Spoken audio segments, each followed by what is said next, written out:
Welcome to Famous Graves. Our passion is to remember and pay tribute to those who once walked among us. Join us as we explore and discover the lives, legacy, and final resting places of people who left their mark on this world.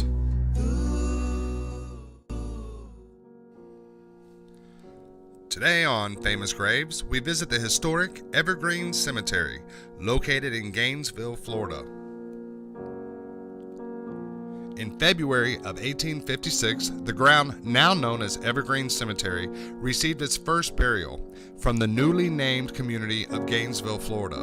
The infant daughter of a well-to-do cotton merchant and landowner, James Talitha Thomas, and his first wife, Elizabeth Jane Hall Thomas, died at the age of 10 days.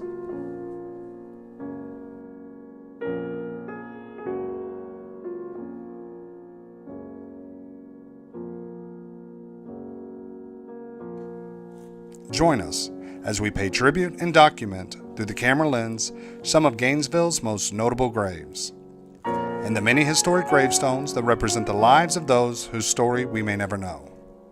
Today we honor and pay tribute to those whose final resting place is EVERGREEN Cemetery.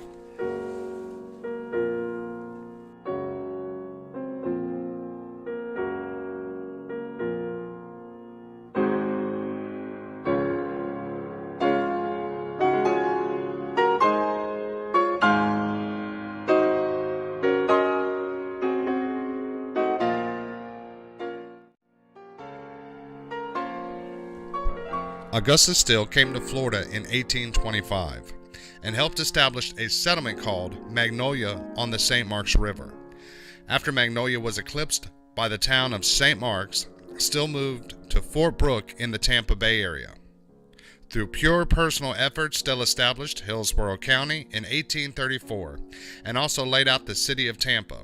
After Tampa, Steele acquired land and buildings at Cedar Key from the U.S. Navy at auction and built the first resort there. Steele was a founder's founder with 3 towns and a county to his credit.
Next we visit and pay tribute at the grave of Dr.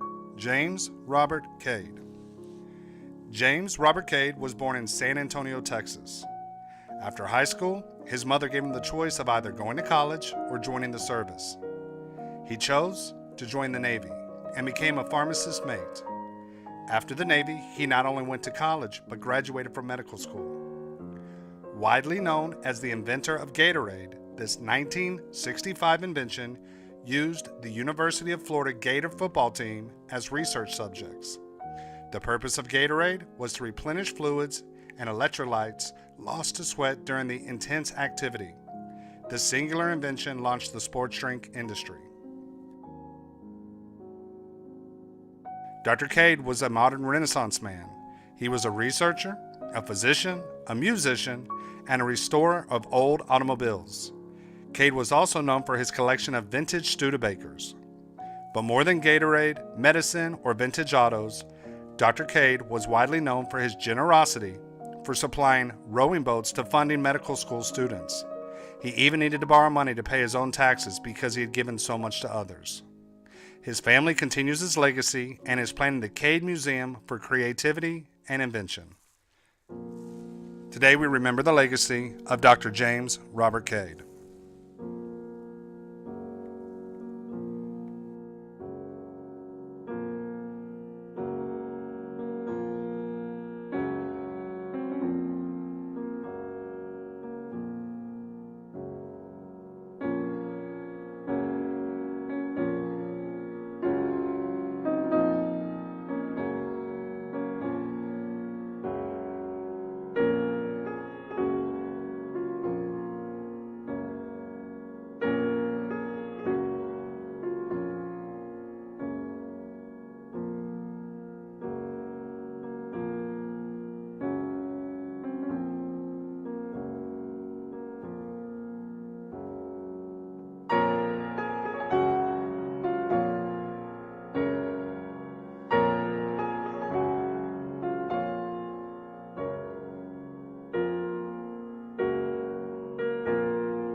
We now come to the grave and pay tribute to William Hazley Lynch. Born in 1895, William Hazley Lynch was the last Alachua County resident killed in the action during World War I. Lynch was killed in Côte du Chalon, France, just days before the end of the war, during the Meuse-Argonne offensive. His father, Louis Lynch, had enlisted at age 50 and had also served in Europe during the war. Having been notified of Haley's death, he found his son's burial place and had Hazley returned home. The local post of the American Legion is named in his honor. The area in Gainesville, now known as Lynch Park, was given by Haley Lynch's mother to the city of Gainesville in honor of her son. At the time, it was called Haley's Lynch Memorial Gardens.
We now visit and come to the grave and pay tribute of Norman DeVoe.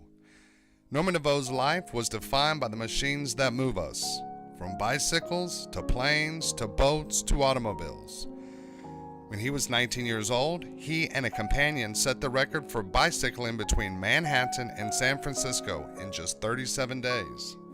DeVoe soon left bicycles for cars, first selling Cadillacs, then Buicks, then REOs, then Chevrolets, and so on through the late 1930s. For a roller coaster ride of 35 years, his fortunes would rise and fall with the automobile industry and the economy. After selling out to Chevrolet in 1921, he began selling Durant automobiles, eventually becoming the president of Durant Motors of California. Leaving Durant, DeVoe began his own company, partnering with the great engine designer Albert Hall. Economically speaking, DeVoe's timing could not have been worse. DeVoe began his startup just as the Depression began. Unfortunately, DeVoe Motors failed, and the Depression wore on. DeVoe kept in the game, working Hupmobile to produce the Skylark, and then made one final roll of the automotive dice, designing a single prototype of the new DeVoe. After a long run with cars, Norman DeVoe moved to Arizona, trying his hand in mining. He passed away in 1964 after an amazing life that embodies hard work, entrepreneurial spirit, and perseverance.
Next, we visit the grave of Dr. T.W. McCall, whose gravestone reads, "Died from yellow fever while treating the Cedar Key epidemic in 1871. John 15:13, God's noblest work, an honest man."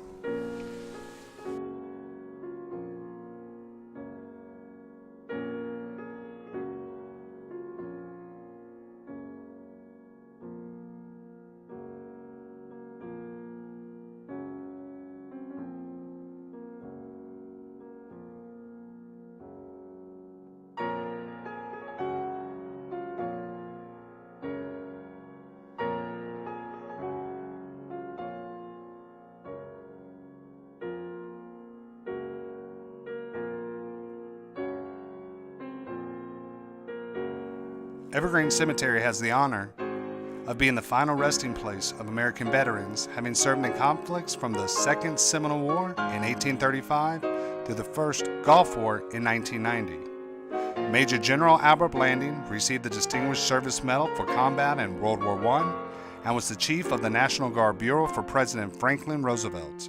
In 2012, General Blanding was named a Great Floridian.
Next, we pay tribute to Dr. Thomas Holland Fay, September 14th, 1926 to July 30th, 2017, the great-grandson of the cemetery founder.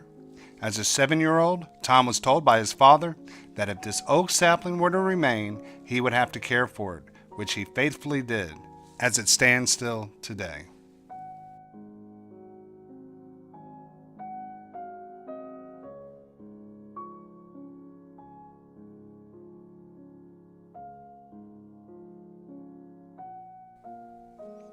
Thank you for exploring Evergreen Cemetery with us and helping remember the lives and legacy of those who have gone before us.